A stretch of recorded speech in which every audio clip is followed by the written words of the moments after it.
की युवा आवाज़ को आप तक पहुंचाने के लिए सनसेट टीवी में न्यू इंडिया डिबेट का सफ़र लगातार जारी है और हमारा कारवां पहुंचा है माया नगरी मुंबई, एक ऐसा शहर जो ज़ीरो से हीरो बना देता है। तो फिल्म इंडस्ट्री में करियर अपॉर्चुनिटीज़ क्या हैं और टीवी इंडस्ट्री में कितने अवसर हैं, इस विषय पर इस बार न्यू इंडिया डिबेट होगी मुंबई के ठाकुर कॉलेज से।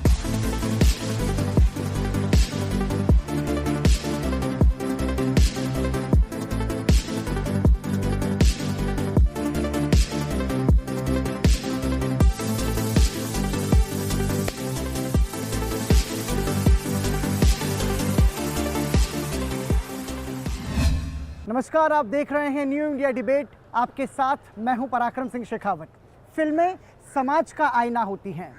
बीते कई दशकों से इंडियन फिल्म इंडस्ट्री हमारा मनोरंजन करते हुए आ रही है और हम ये देखते हैं कि बड़ा एक्टर, डायरेक्टर, प्रोड्यूसर बनने का सपना लिए हज़ारों लोग माया नगरी मुंबई आते हैं। लेकिन सवाल ये है कि कितने लोगों को मौके देती है फिल्म इंडस्ट्री अपना करियर बनाने के। न्यू इंडिया डिबेट में आज बात करेंगे फिल्म इंडस्ट्री में करियर अपॉर्चुनिटीज़ की, जानेंगे बड़े पर्दे और छोटे पर्दे के बीच के अंतर को, समझेंगे कि भारत के युवा फिल्मों को लेकर के क्या सोचते हैं। तो आइए माया नगरी मुंबई के ठाकुर कॉलेज से शुरुआत करते हैं न्यू इंडिया डिबेट। आप सभी का स्वागत। और न्यू इंडिया डिबेट में चूँकि आप फिल्म टेलीविज़न स्टडीज़ के स्टूडेंट्स हैं, सबसे पहला सवाल, फिल्म इंडस्ट्री में करियर बनाने के लिए टैलेंट ज़रूरी है या luck? According to me, right talent should meet with right time at the right opportunity. अगर टाइम इम्पोर्टेंट नहीं होता, अगर लक इम्पोर्टेंट नहीं होता तो नवाज़ को काम करने के लिए आज 12 साल नहीं लगते और ऋतिक 3 घंटों में इतना फेमस नहीं हो जाता। मेरे हिसाब से दोनों ही ज़रूरी है, बट उससे ज़्यादा ज़रूरी है लक। क्योंकि अगर आपके पास लक रहेगा तभी आपके पास टैलेंट आएगा, तभी आपको मूवी मिलेगी। अगर आप बस टैलेंटेड रहोगे तो एक समय के बाद ये होता है कि आपकी वो मूवी मिलना कम हो जाएगी। मेरे हिसाब से टैलेंट का होना बहुत ज़रूरी है। आपको अगर पता ही नहीं है कि आप इस इंडस्ट्री में घुस सकते हो, काम कर सकते हो, तो विदाउट टैलेंट आप कैसे लक के थ्रू भी आप 1-2 ही मूवी कर पाओगे और बॉक्स ऑफिस में उतना ही नाम कमा पाओगे, उसके बाद नहीं चल पाओगे। इवन आलिया भट्ट इंडस्ट्री की होके मे बी उसके पास स्टार्टिंग में बहुत लक था, बट मुझे लगता है उसके टैलेंट की वजह से अब उसको इवन इतनी अच्छी मूवीज़ करने की अपॉर्चुनिटी मिल रही है। तो it's always talent and luck one fourth. मेरे हिसाब से भी टैलेंट ज़्यादा मैटर करता है, बिकॉज़ आप जानते हैं कि आपको ये करना आता है, तो जब आप ये चीज़ जानते हैं कि आप ये कर सकते हैं तो लक तो आ जानी है। बस हार्डवर्क कीजिए, आपको लक तो मिल ही जाएगी। टैलेंट और हार्डवर्क दोनों एक साथ जब काम करते हैं तब तीसरा कंपोनेंट मिलता है, वो होता है लक, जो काफ़ी छोटा होता है, वो एंड में आके इस पूरे सर्कल को कंप्लीट करता है। अगर टैलेंट और हार्डवर्क नहीं चलेंगे तो इंसान लक तक पहुंचेगा नहीं। जब आप अपने कला का प्रदर्शन कहीं कर पाते हैं, वहाँ से कहीं स्पॉट हो जाते हैं और फिर वहाँ से अगर आपको उठा लिया जाए, जिसके लिए आपने शायद मेहनत भी नहीं की हो, बस आप अपने प्योर कला का प्रदर्शन कर रहे थे, आप अपने you are expressing your art and a third person saw you, वहाँ से जब आप पिकअप होते हैं, अगर उसको लक टर्म दे दिया जाए बुरा भी नहीं है, क्योंकि आपने उस पर्टिकुलर चीज़ के लिए मेहनत नहीं की थी, पर क्योंकि आप में टैलेंट था, आपने हार्डवर्क किया, तभी आप कहीं पे नोटिस हुए, फिर जाके आप वहाँ से पिकअप हुए और आप कहीं पहुँचे। तो ये तीनों चीज़ एक साथ जब चलती है, और ये तीनों का चलना बहुत ज़रूरी है, सिर्फ ना लक चल सकता है, ना टैलेंट, ना हार्डवर्क। इंडियन फिल्म इंडस्ट्री की बात करें तो हम देखते हैं कि कुछ फैमिलीज़ ने टेक ओवर किया है पूरी इंडस्ट्री को। उन्हीं के परिवार के लोग एक्टर हैं, डायरेक्टर हैं, प्रोड्यूसर हैं। आप लोग मानते हैं ऐसा कि फिल्म इंडस्ट्री में नेपोटिज्म हावी है? हाँ, मेरा ये मानना है कि फिल्म इंडस्ट्री में नेपोटिज्म बहुत ज़्यादा हावी है। उन्हीं को चांस मिलता है जिनके यहाँ से पहले लोग काम कर चुके होते हैं। बाकी जो लोकल टैलेंट है, जो इतने सारे लोग आ रहे हैं मुंबई जैसी महानगरी में अपना टैलेंट शोकेस करने के लिए, उनको मौका ही नहीं मिल पाता है, वो पीछे ही रह जाते हैं। और अगर वो आगे बढ़ने की कोशिश करते हैं तो ऐसे बड़े लोग उन्हें धक्का देकर पीछे ढकेल देते हैं। मेरा मानना है कि भले ही नेपोटिज्म है इस इंडस्ट्री में, बट फिर भी अभी भी जो भी छोटे आर्टिस्ट लोग हैं जो आए हैं बहुत दूर से, अगर उनमें सही में बहुत ज़्यादा टैलेंट है तो वो लोग का भी बहुत अच्छा खासा सक्सेस उनको भी मिल रहा है। और सिर्फ नेपोटिज्म होना या फिर किसी बड़े सेलिब्रिटी के घर से हो इसलिए उस इंसान का आगे बढ़ना पॉसिबल नहीं। जैसे इन्होंने एग्जांपल दिया अभी आलिया भट्ट, तो वो भी वैसे देखने जाओ तो काफ़ी फेमस फैमिली से बिलोंग करती है, बट उनके टैलेंट का होना बहुत ज़रूरी है। ऐसे बहुत और भी आर्टिस्ट है जो बड़े बड़े फैमिली से बिलोंग करते हैं, बट फिर भी उनके टैलेंट की वजह से अभी भी वो कहीं ना कहीं पीछे है। मेरे हिसाब से नेपोटिज्म हावी है ये तो हम नहीं कह सकते, बिकॉज नेपोटिज्म आपको पहली फिल्म दिला दे रहा आपके पापा या फिर आपके फैमिली में किसी की वजह से पहली, बट अगर आपको और आगे तक जाना है तो आपके खुद के टैलेंट पे जा सकते हैं, बिकॉज पहली फिल्म आपको नेपोटिज्म के थ्रू मिल जाएगा, but you know you have to work even harder अगर आपको आगे भी काम चाहिए। हावी नेपोटिज्म नहीं, हावी कनेक्शंस होते हैं। सबके पास एक कनेक्शन होता है। हमने देखा है there are lot of people जो इतने बड़े नहीं है बट वो इंडस्ट्री में आके बड़ा बना देते हैं। इंडस्ट्री के शहंशाह शाहरुख खान बाहर के थे, नेपोटिज्म कहाँ से आया उनके पास? कहाँ थे उनके पास कनेक्शन? सो बाहर के लोग with talent, perfect luck and connection, so there are chances कि नेपोटिज्म वर्ड का ही गलत यूज़ हो रहा है इधर। So I think there is nothing known as nepotism. Connection survive करता है, टैलेंट करता है survive. I kind of disagree. मेरे को लगता है कि नेपोटिज्म है एंड बहुत ज़्यादा हावी है।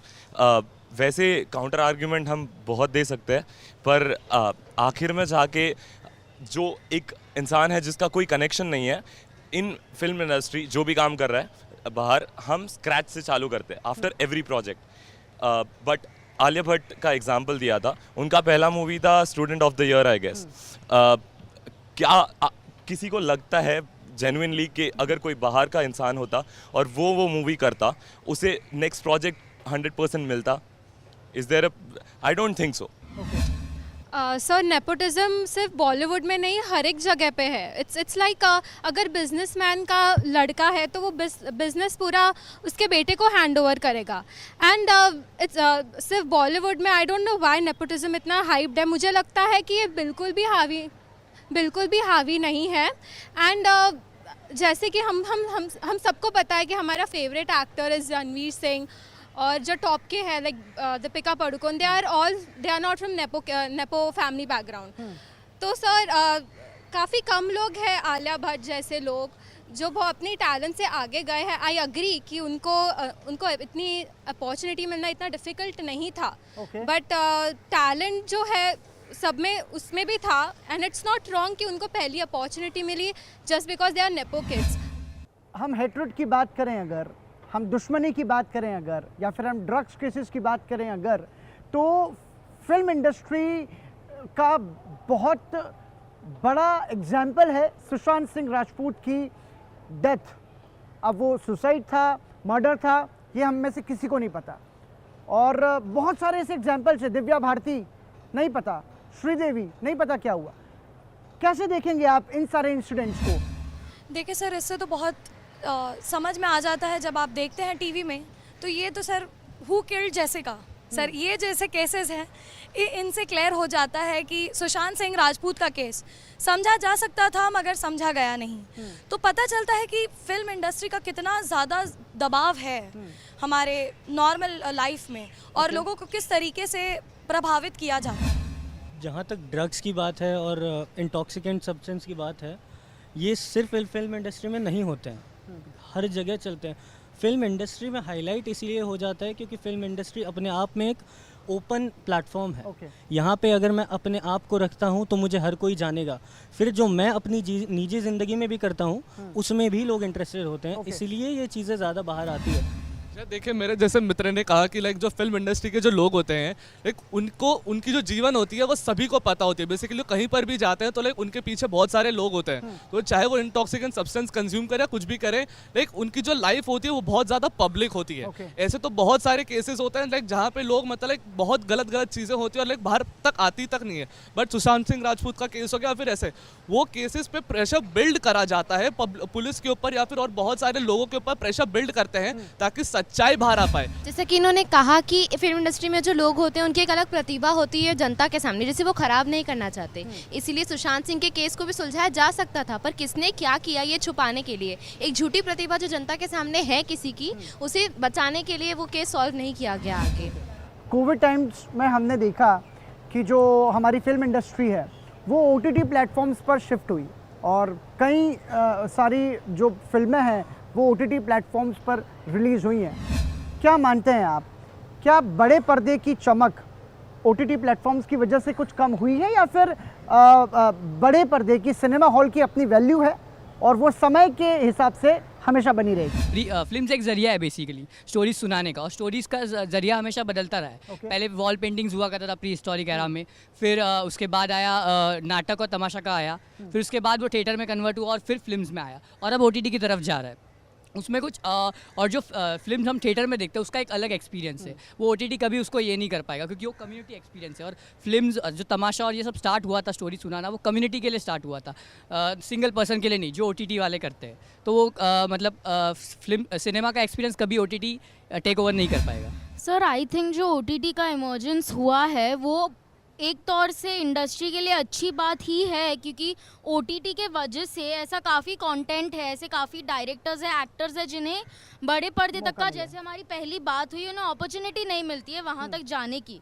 उस OTT के वजह से, छोटे छोटे प्लेटफॉर्म्स की वजह से उन्हें वो अपॉर्चुनिटी मिली है, और उस वजह से आई थिंक कि ज़्यादा अच्छा और ज़्यादा बेटर कंटेंट भी बाहर निकल के आ रहा है। सो आई थिंक अच्छी बात है। और जब बात आती है थिएटर की, आई डोंट थिंक कि जो थिएटर का चार्म है वो कभी ख़त्म होने वाला है, क्योंकि अभी कोविड के बाद, थिएटर्स खुलने के बाद 83 रिलीज़ हुई, गंगूबाई रिलीज़ हुई, सूर्यवंशी रिलीज़ हुई।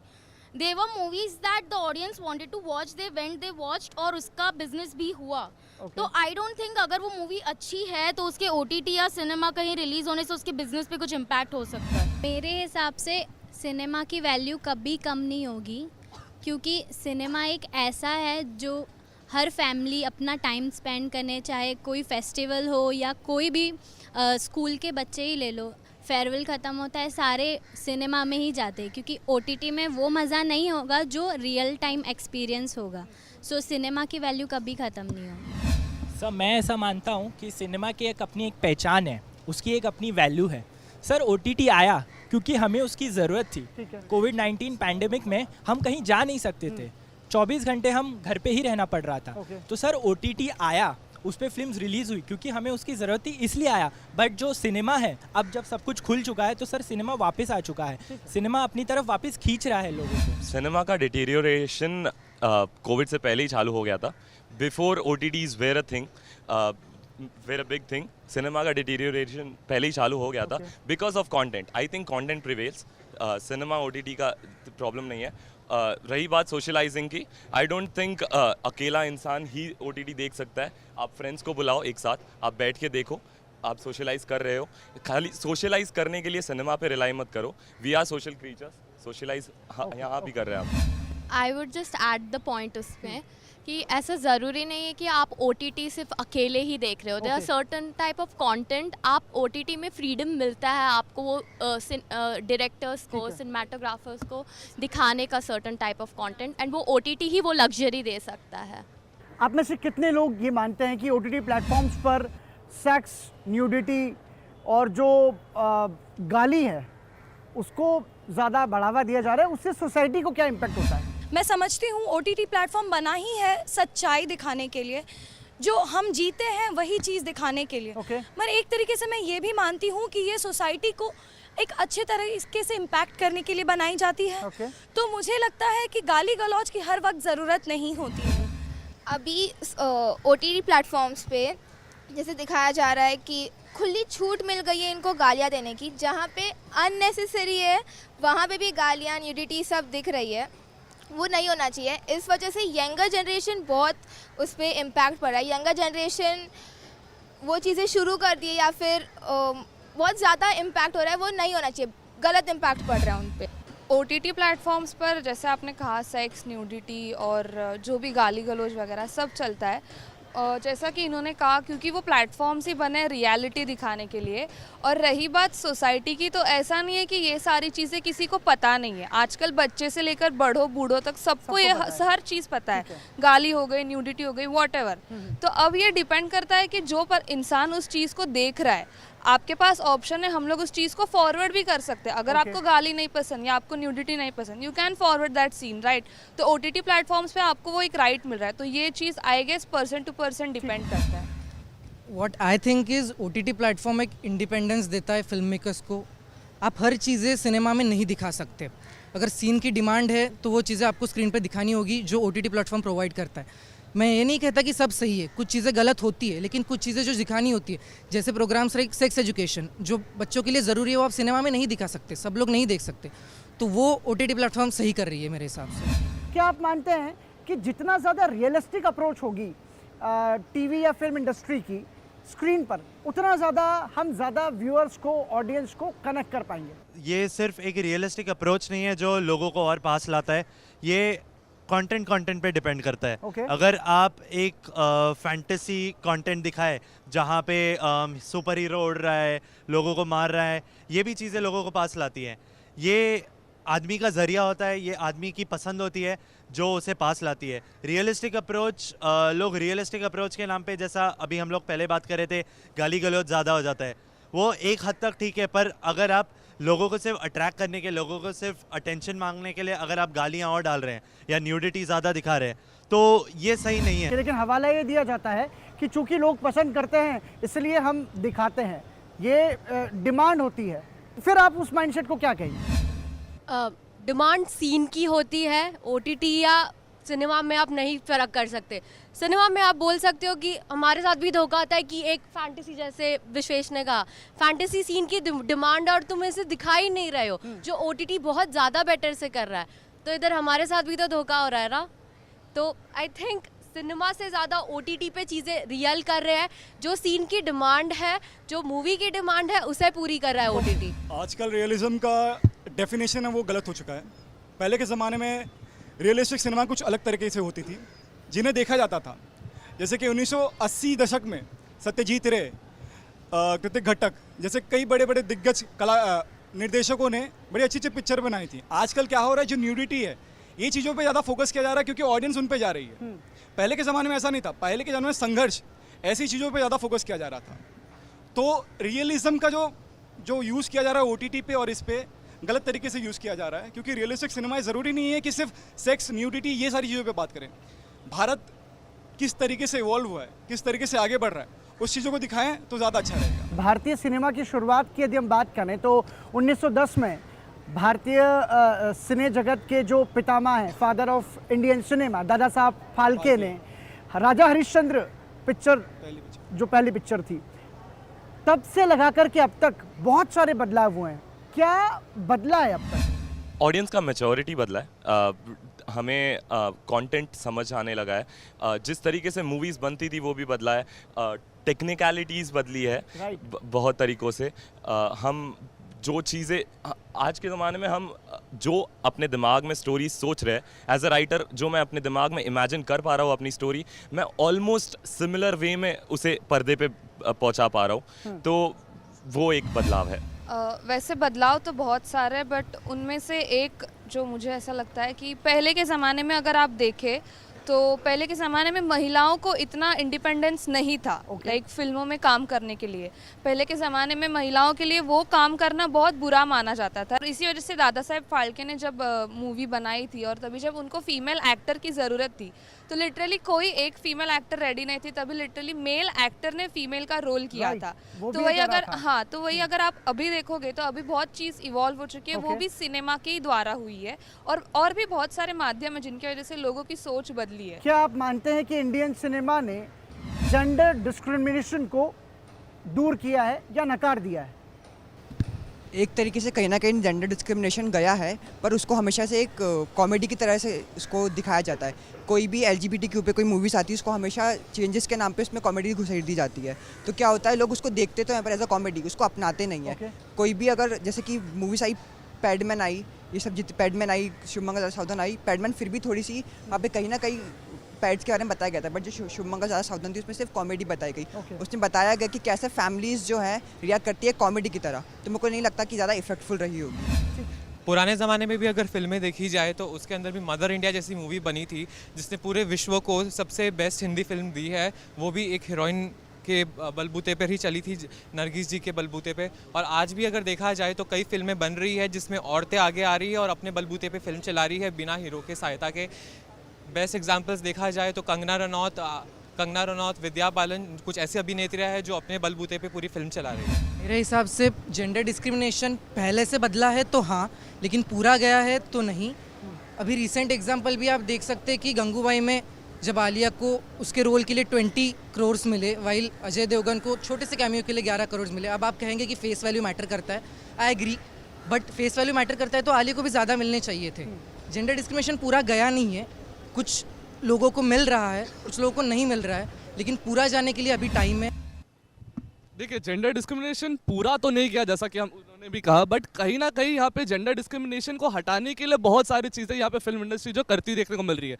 बहुत सारी फिल्म्स हैं जो इस चीज़ के ऊपर मतलब कह रही हैं कि किस तरीके से महिलाएं हमारे इंडस्ट्री में आ सकती हैं, और कहीं ना कहीं महिला काम भी कर रही हैं। यहाँ पे बहुत सारे अलग अलग अवेबिलिटी नहीं है, वो अलग बात हो जाती है, बट काम करने के लिए रोक टोक नहीं है जो पहले थी। पहले रोक टोक थी, आज की डेट में ऐसा कुछ नहीं है। लोगों की मेंटालिटी और जो माइंडसेट है वो चेंज हो चुकी है। गाँव से भी महिलाएं आ रही हैं फिल्म इंडस्ट्री में काम करने के लिए, तो कहीं ना कहीं कह सकते हैं हद तक कम हुआ है, बट पूरा कम होना नहीं, गलत बात है। बात करें टीवी स्क्रीन की या बात करें बड़े पर्दे की, तो कहते हैं कि कंटेंट इज कनेक्ट। आपका जितना कंटेंट बेहतर होगा उतना ज़्यादा आप जोड़ पाएंगे लोगों को। जो लोग राइटिंग में करियर बनाना चाहते हैं, जो स्टूडेंट्स, में उनसे सवाल करना चाहूँगा ये कितना इम्पोर्टेंट हो जाता है कि कंटेंट का यूनिक हो और एक मैसेज आप कन्वे करें सोसाइटी को। कंटेंट इज़ किंग, ये हम सब सुनते हैं, हर जगह सुना है, आज तक फॉलो करते हैं। और इसी कंटेंट को फॉलो करने के लिए मैंने अपने खुद के कॉलेज में इंटरमाटी क्लब खोला ताकि लोग उस कंटेंट को पढ़ सके पुरानी मूवी के ज़रिए। सो हमने दादा साहेब फाल्के से लेके नोलन से लेके उसके पहले से मूवी लेके हम वो सब पढ़ते हैं इंटरमाटी मूवी क्लब में। लोगों को सिनेमा समझता नहीं है क्योंकि वो इतना डिस्कस नहीं कर पाते हैं। सो एक मूवी क्लब लाइक इंटरमाटी जैसे मैंने अपने कॉलेज में चालू किया है, I think to understand the content which is present right now, people should take part in more of these group discussion.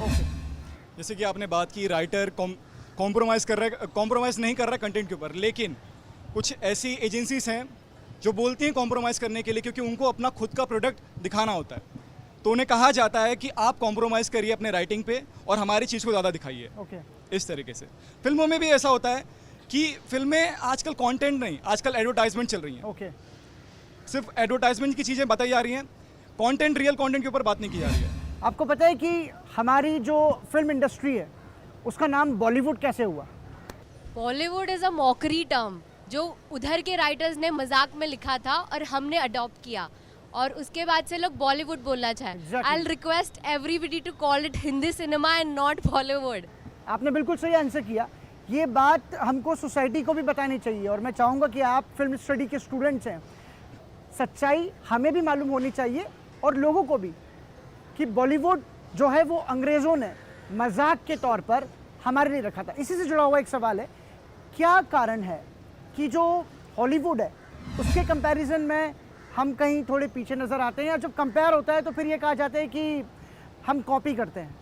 Ji, Hollywood और बॉलीवुड में अगर देखा जाए अंतर, तो हम इंडिया जो ऑडियंस है वो एक्टर से इतना कनेक्ट हो जाती है कि उसका जो एक पर्टिकुलर जो फॉर्म रहता है उसे हमें देखना ही रहता है। तो अगर शाहरुख खान है तो उसके बाल लहराते हुए देखेंगे, और सलमान खान है उसकी कोई ना कोई सीन उसकी बॉडी आएगी ही आएगी। तो एक्टर्स की वजह से स्क्रिप्ट लिखी जा रही है। हॉलीवुड में ऐसा नहीं है, हॉलीवुड में स्क्रिप्ट है, उसके अकॉर्डिंग एक्टर्स लिए जा रहे हैं। बस। सर मुझे लगता है कहीं ना कहीं लैंग्वेज एक बैरियर हो सकता है, क्योंकि हॉलीवुड की फिल्में ओवरसीज चलती हैं, वर्ल्ड में चलती हैं, और बॉलीवुड रीजनल की वजह से ये सिर्फ लैंग्वेज बैरियर की वजह से, हिंदी की वजह से ये सीमित रह जाता है। सर मुझे लगता है कि इंडस्ट्री को भी ब्लेम नहीं किया जा सकता, जस्ट बिकॉज हमारे ऑडियंस की भी ऐसी ही डिमांड होती है, क्योंकि हमने इतनी हॉलीवुड देखी है, हमने इतना एक्शन देखा है, तो हमारा डिमांड ही ऐसा है कि मूवी मेकर्स को बनाना ही पड़ता है वैसे सर्टन टाइप ऑफ मूवी, और नहीं तो सर्टन टाइप ऑफ सिनेमेटोग्राफी डालनी ही पड़ती है। हमारी जो इंडियन एड इंडस्ट्री है वो पूरी दुनिया में उसका बहुत नाम है, क्योंकि जो विज़न, जो कंसेप्ट, जो थॉट, जो इमोशन हम लोग, हमारी एड इंडस्ट्री लेके स्क्रीन पे आती है, दुनिया में उसका कोई तोड़ नहीं है। कैसे देखेंगे आप इसमें करियर ऑप्शंस को? सर देखिए, इंडिया में एक बड़ी ही अच्छी बात है, लोग इमोशन से बड़ा जुड़ते हैं। बिल्कुल। तो यहाँ पे सभी तरीके के लोग रहते हैं, सभी भाषाओं का प्रयोग किया जाता है, तो जब भी भाषा का प्रयोग करते हुए इमोशंस जोड़ देते हैं, अब जैसे अमूल का ही आप एडवर्टीजमेंट ले लीजिए सर, आगे आगे बढ़ता है इंडिया, अमूल पीता है इंडिया, तो अब हम यहाँ पे भी पेट्रियाटिज्म ला रहे हैं, तो लोगों को लगता है जी हाँ अमूल है तो हमारा पेट्रियाटिज्म जिंदा है, तो इसी को हम बड़े अच्छे तरीके से जोड़ पाते हैं, इसीलिए सर इंडियन एड इंडस्ट्री आगे है। इंडिया में सिर्फ लैंग्वेज ही नहीं है, एक कल्चर भी है, ट्रेडिशन भी है।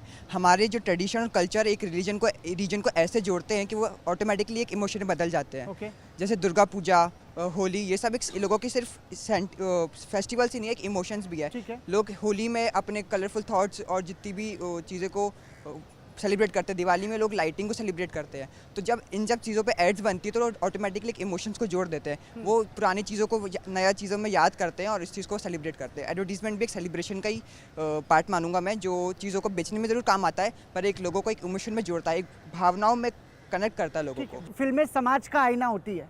सोसाइटी के जो संवेदनशील मुद्दे होते हैं उनको बहुत प्रभावी तरीके से उन पर फिल्में बनती हैं और समाज में उनका एक बहुत बड़ा इम्पैक्ट भी बनता है। तो कितनी बड़ी ताकत है ये समाज को आईना दिखाने की। जहाँ तक हम फिल्मों की बात की जाए, हम बदलाव हर रोज़ लाने की कोशिश करते हैं फिल्मों के माध्यम से। जैसे कि अभी ये छोरी की बात की जाए और गंगूबाई काठियावाड़ी, हम बहुत कोशिश करते हैं चीज़ों को बदलाव लाने की। हर बार हम पे कई बार ऑडियंस को ये चीज़ पसंद नहीं आती है, कई बार इस पर चर्चा होती है और कई बार इसे डिस्क्रिमिनेट किया जाता है। सो हम अभी भी हमारी जंग जारी है, ठीक है, और इससे हम बदलाव लाते रहते हैं। सर मेरा मानना यह है कि एक अच्छी फिल्म या तो एक बंदे की ज़िंदगी बना सकती है या तो एक बुरी फिल्म एक पूरे बंदे की ज़िंदगी बर्बाद कर सकती है। हम सीखते इतना है फिल्मों से कि हम लोग अगर एक नई पिक्चर देखी, मैंने उसमें कुछ सीखा तो मैं अपनी पूरी लाइफ बना सकता हूँ वो सीट पे, या तो अगर मैंने गलत सीखा तो या फिर मैं अपनी पूरी लाइफ बर्बाद कर सकता हूँ एक छोटी सी सीट पे। तो मेरे हिसाब से बहुत बड़ा इम्पैक्ट डालता है। फिल्म और टेलीविज़न के स्टूडेंट्स होने के नाते आप सभी ने बहुत अच्छे से अपनी बात रखी और हम प्रे करते हैं आपके लिए कि आप अपने करियर में सक्सेसफुल हों और बहुत आगे बढ़ें आप। सनसेट टीवी आप सभी के लिए प्रे करता है। Thank you so much for joining with us.